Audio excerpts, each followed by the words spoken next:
One of the monitors showed what was left of the inner circle.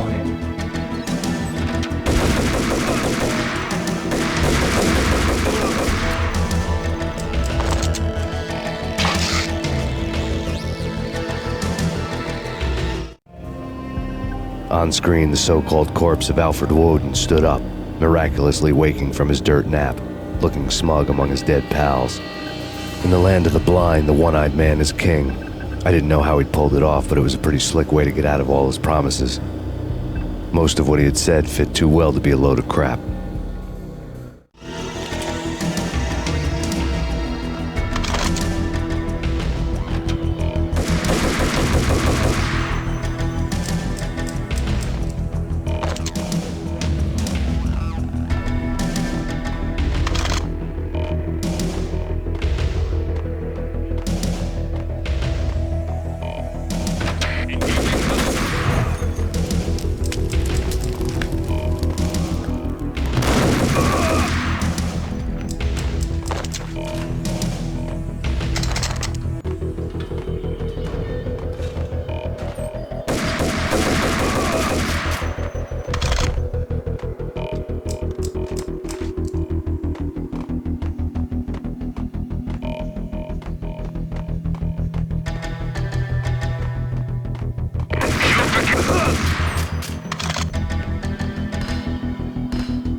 And what is your answer to those saying that he is actually providing a service long overdue to the city? This crusade nonsense has gone too far. He's out of control. It must stop. He will be stopped. That was Deputy Chief Jim Bravura from the New York City Police Department.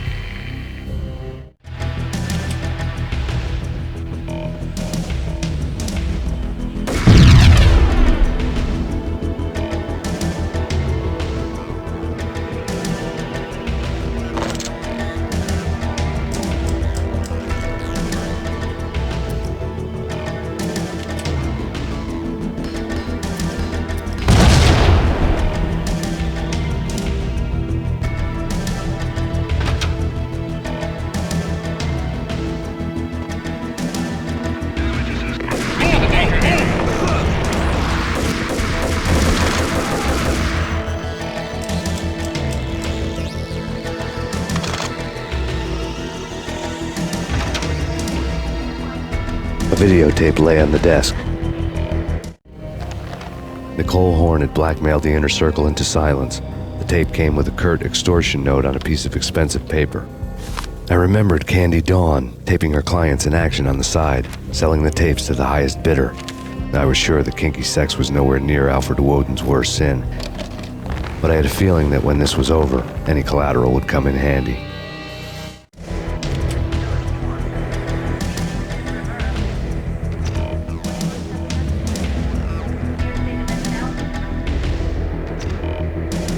Woden had left me a present.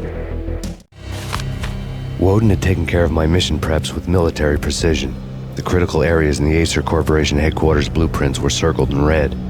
The president's office was at the top of the building, right below her penthouse suite. The elevators were controlled by a security computer, part of the mainframe located underground below the building. The high-rise was sealed as tight as a sci-fi fortress.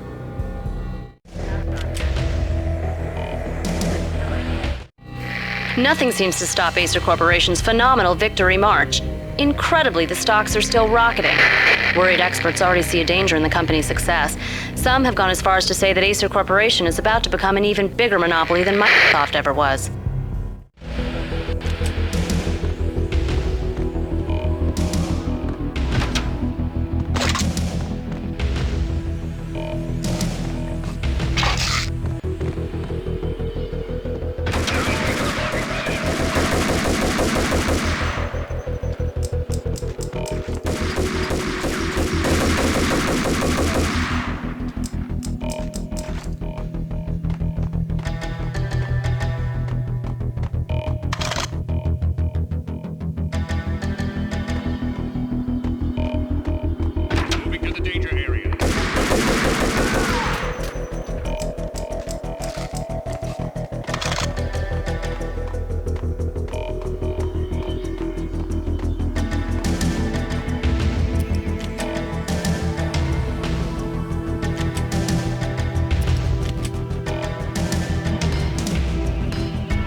Sundance Kid.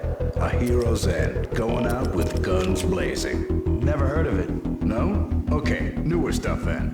The Usual Suspects, where Spacey walks out of the police station and suddenly loses his limb. Or hey, Seven, where Brad Pitt gets to that head-sized blood-soaked cardboard box.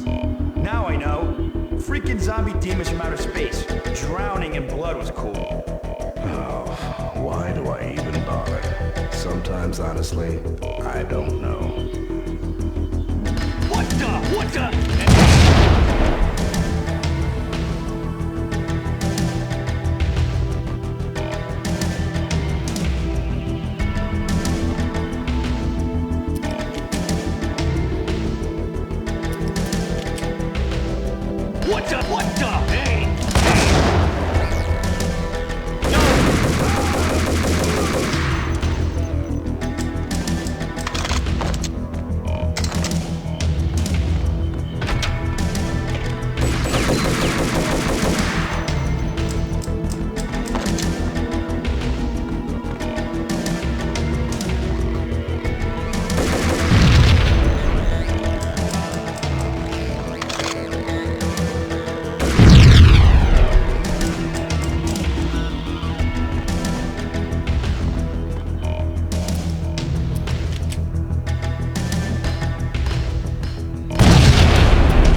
I had dreamed of revenge. Those dreams were always nightmares, of coming close and then failing.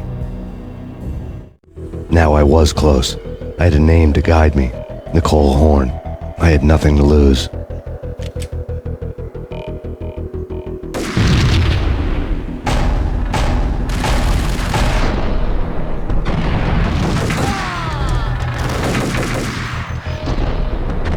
The Inner Circle had quite a track record.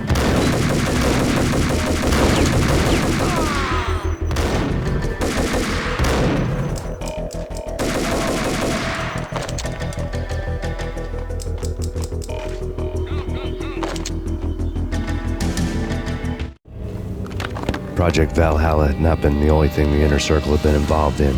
There were rows of cabinets full of files. The Serpentine Secret Society went back a long way, always pulling strings from the shadows. I couldn't say I was sorry. Woden's move in some Byzantine power game had cut the Circle's membership roster to 1.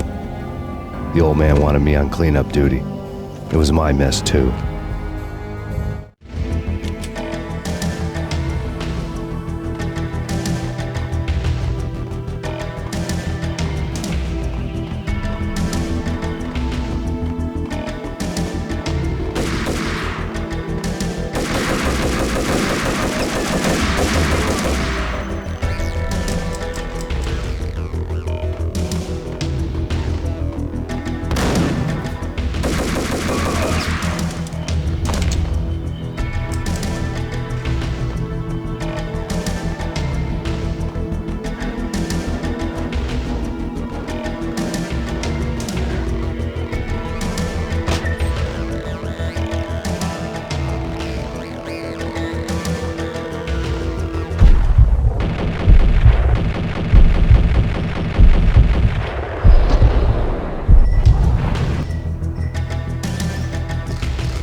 CIA, FBI, you've seen one, you've seen them all. Sure, good for a practice run.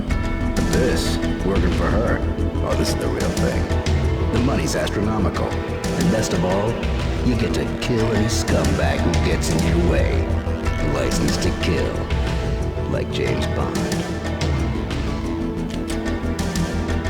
Found him.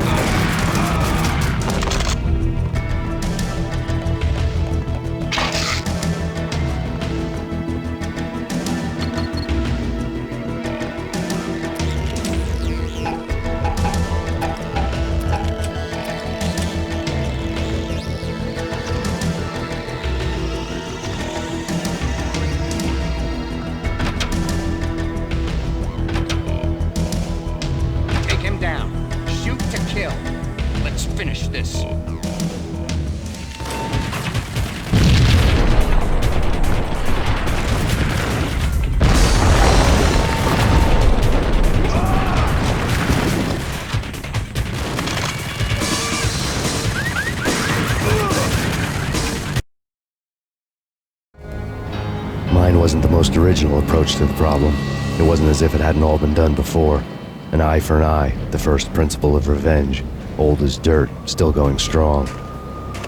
The cardinal rule in going after someone with an intention to kill was not to make it personal, which it almost always ended up being anyway. It did with me. I took my time, cruising around the city in the snow. There was no hurry. I knew what I had to do now. I took my time, thinking about it, building up the rage. When I was ready, I parked the stolen wheels at the front entrance of the Aesir Corporation headquarters. Got out, got in, got cracking. I had a bullet with Nicole Horn's name on it. I had 10,000 bullets with the hag's name on them. She had ultra-high-tech security systems, enough mercenaries and weaponry to start World War III. There was no fear. New York disappeared behind a veil of snow. I had crossed the threshold. This was her domain, sleek and sexy and soulless, all glass and steel. A place of color-coded security key cards, metal detectors, and surveillance systems.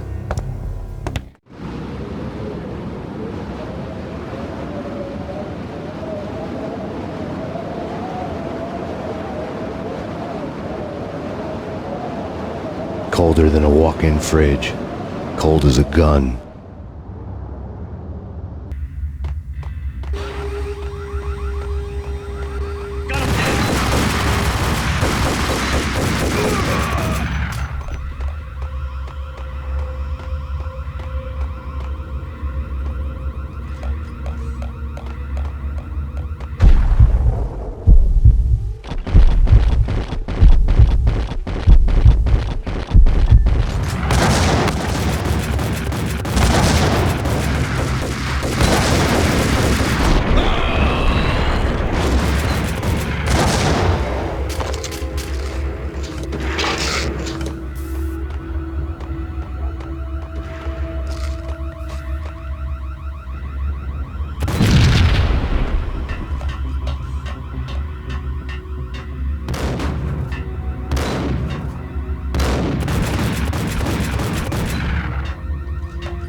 Max, we gotta stop meeting like this.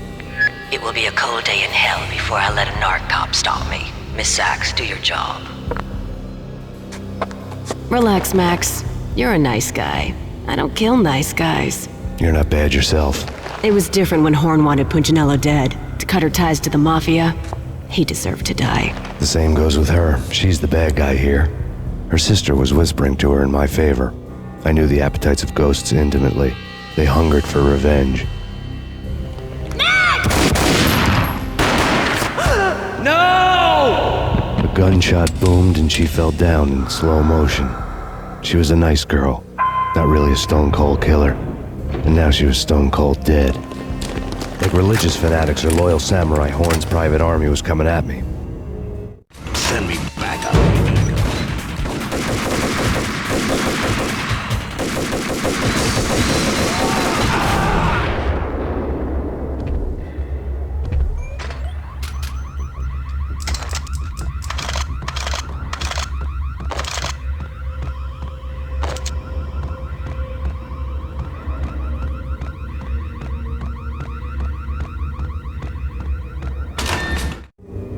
When the elevator came back down, Mona was gone. There was a lot of blood, but no body. Something clicked for the final time. My mind had never been so clear, as if somewhere high above the storm clouds were already gone, cold stars blazing from the black skies.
Action movies.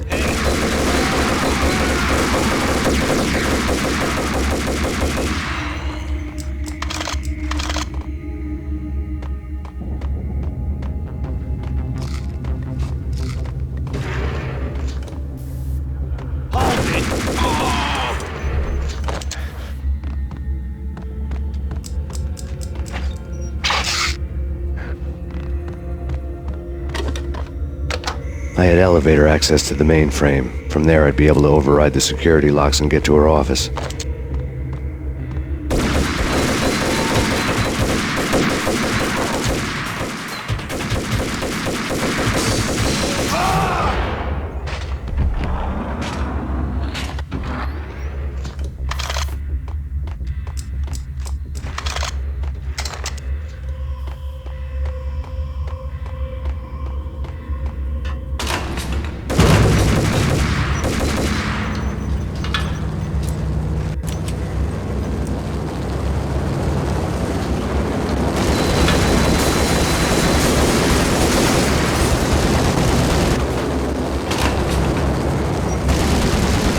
The unmarked chopper was Horn's pet guardian, inhuman and flawless. It was stalking me.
All Horn's locks were now offline.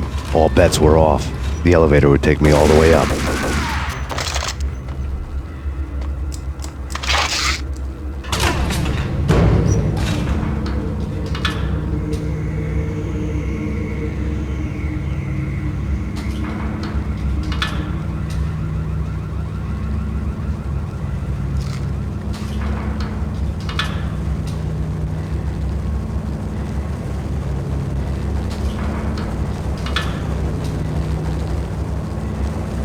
Seen from this height, the night seemed to stretch on to eternity.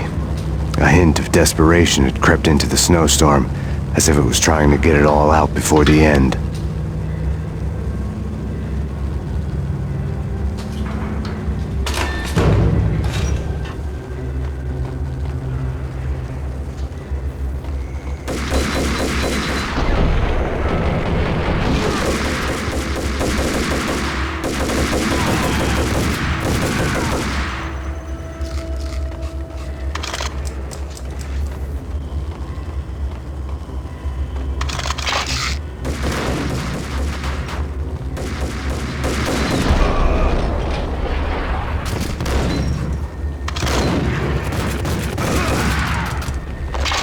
Horn's personal computer was on. Next to the printer was a neat stack of expensive paper. Hacking through Horn's computer would have unearthed files of criminal plans, strategies for world domination, spy helicopter reports, illegal wiretap recordings, internet porno, all of the above. Take your pick. I really didn't care anymore. I had seen too much of it already.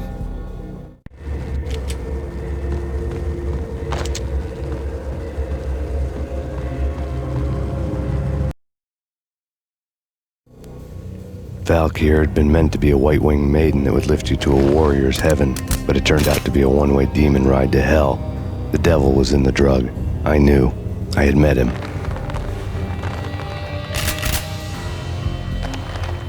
And now I was gonna kill her, the queen of the underworld who had tried to lift herself a bit closer to heaven with her drug money.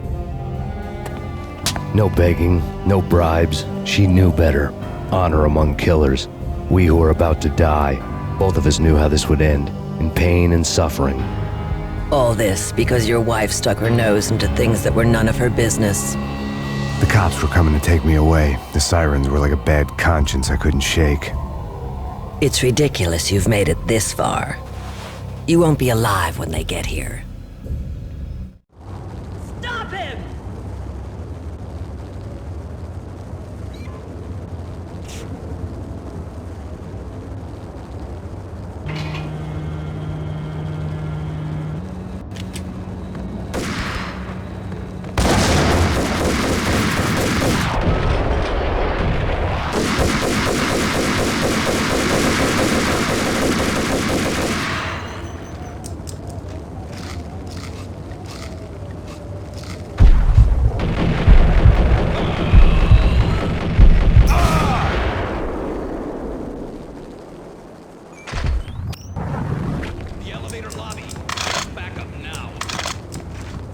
Max Payne. This is futile. A waste of time. The deaths of your wife and daughter were necessary. Inevitable. It is done. You cannot bring them back. Nothing you do matters.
survive this, you will die.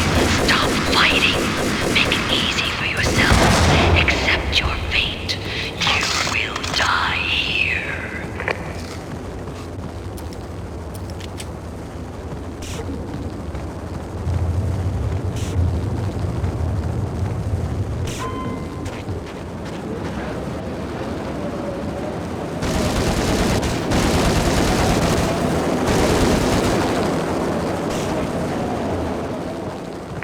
Max Payne, face it.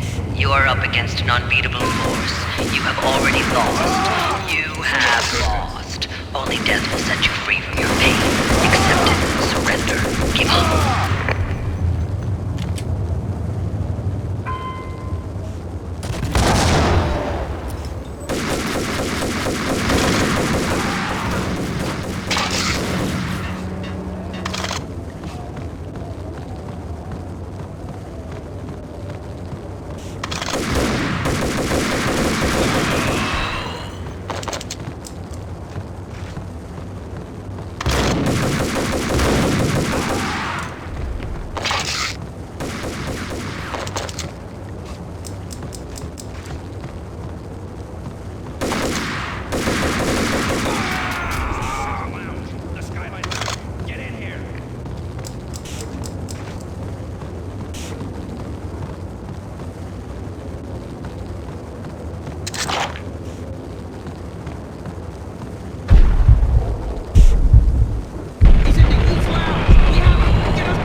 What do you mean he's unstoppable? You are superior to him in every way that counts. You are better trained, better equipped. You outnumber him at least 20 to 1. Do your job.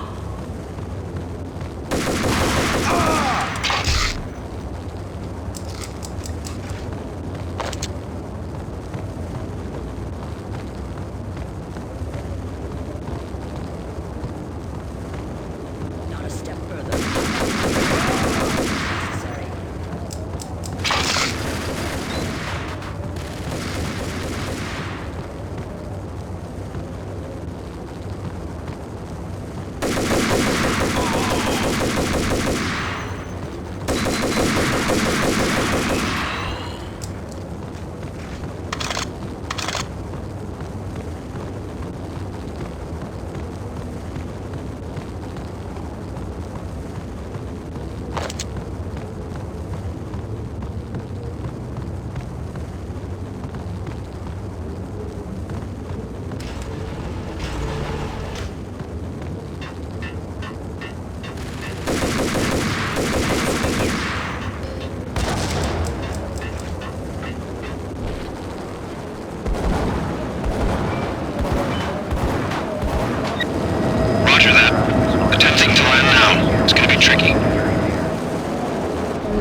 dead. The final gunshot was an exclamation mark to everything that had led to this point.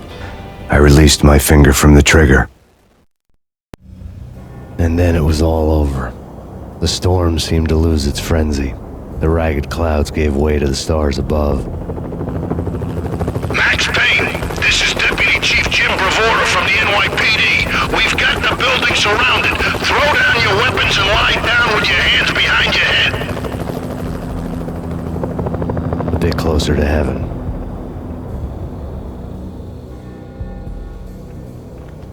The cops' voices were distant and muted. Freeze! NYPD! Hold it right there! My ghosts released me from their haunting. Down below, New York City glittered like diamonds on black velvet. You gave us one hell of a ride. Take him down to Central Booking. You heard the man.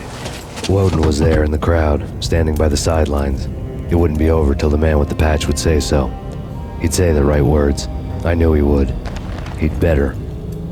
Woden grinned smugly. It was the grin of a winner.